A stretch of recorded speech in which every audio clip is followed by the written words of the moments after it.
ফ্রিজে রয়ে যাওয়া ইলিশ মাছের মাথাটা দিয়ে কি বানাবেন সেটাই ভাবছেন তো? আমার দেখানো এই পদ্ধতিতে একবার ইলিশ মাছের মাথা দিয়ে কুমড়োর রেসিপিটা বানিয়ে দেখুন। গরম ভাতের সাথে এটা দুর্দান্ত খেতে লাগে। হ্যালো ফ্রেন্ডস, আমি চন্দ্রিমা। আমার আজকের রেসিপি ইলিশ মাছের মাথা দিয়ে কুমড়োর তরকারি। আশা রাখছি ভিডিওটা আপনাদের পছন্দ হবে, তাই অবশ্যই আমার চ্যানেলটি সাবস্ক্রাইব করে পাশে থাকবেন।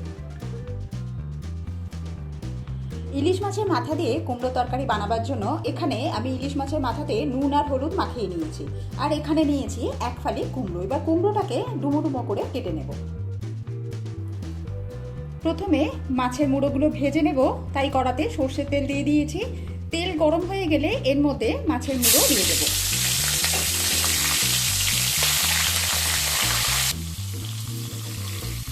মাছের মাথাটাকে উল্টে পাল্টে ভেজে নেব।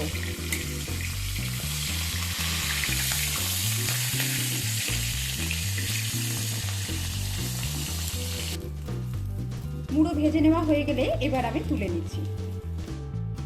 মাছ ভাজার এই তেলের মধ্যে আমি ফোড়নের জন্য দিয়ে দিচ্ছি কালো জিরে আর দুটো গোটা শুকনো লঙ্কা তেলেতে দিয়ে দিলাম।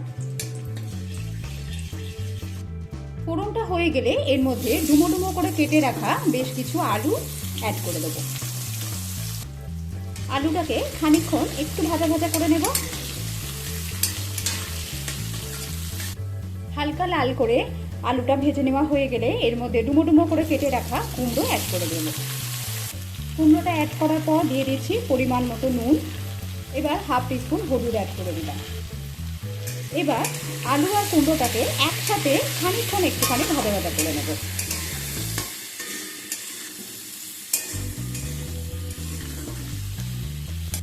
আলু আর কুমড়োটাকে কিছুক্ষণ ভেজে নেবার পর এর মধ্যে একটা ছোট সাইজে স্লাইস করে কেটে রাখা টমেটো অ্যাড করে দিলাম। 1 টিস্পুন আদা বাটা দিয়ে দিলাম।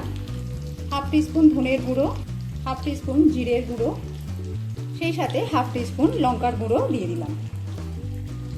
হলুদটা প্রথমেই অ্যাড করেছিলাম, তাই এখন আর হলুদ অ্যাড করব না। এবার মশলার সাথে সমস্ত কিছু খুব ভালোভাবে আমাদের নাড়াচাড়া করে নিতে হবে।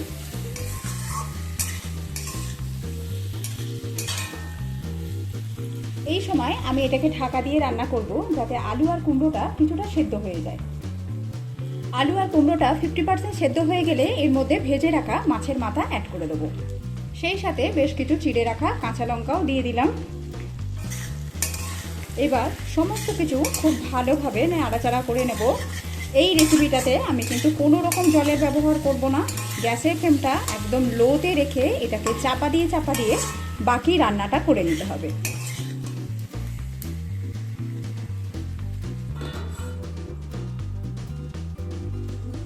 মাঝে 2 থেকে 3 বার ঢাকনা খুলে একবার করে নেড়ে দেব।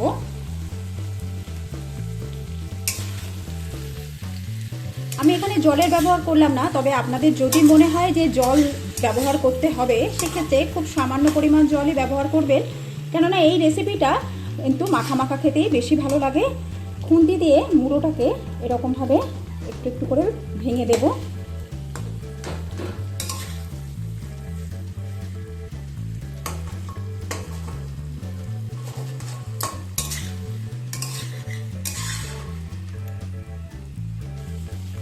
আবারও এটাকে কভার করে দিলাম। সমস্ত কিছু এরকম খুব ভালোভাবে মাখো মাখো হয়ে গেলে এর মধ্যে আমি 1 টিস্পুন চিনি অ্যাড করে দিচ্ছি। একবার নাড়াচাড়া করে নেব। এই রেসিপিটাতে চিনি ব্যবহার করলে, এমনিতেও কুমড়োর রেসিপিতে চিনি ব্যবহার করলে তার স্বাদ কিন্তু বহুগুণ বেড়ে যায়। সমস্ত কিছু খুব ভালোভাবে মিশিয়ে নিতে হবে।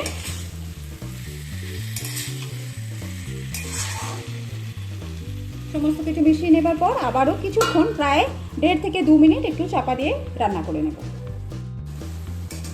তৈরি হয়ে গেছে আমার আজকের রেসিপি ইলিশ মাছের মাথা দিয়ে কুমড়োর তরকারি।